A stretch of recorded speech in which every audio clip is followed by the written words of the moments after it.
Hi everyone, welcome back to another video from Wake&Tech. In this video, I'm going to show you how to disable haptic feedback in Roblox application using your Android or your tablets. So in order to do that, first of all, launch open Roblox app on your device and make sure that you're logged into the account.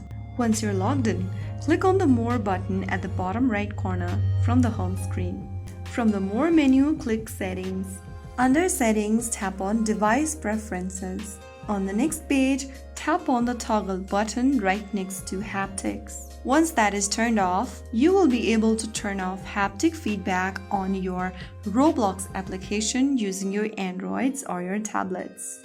That's how you can easily and quickly turn off or disable haptic feedbacks on your Roblox application using your Android or your tablets. If you found the video helpful, don't forget to like, share and subscribe to the channel.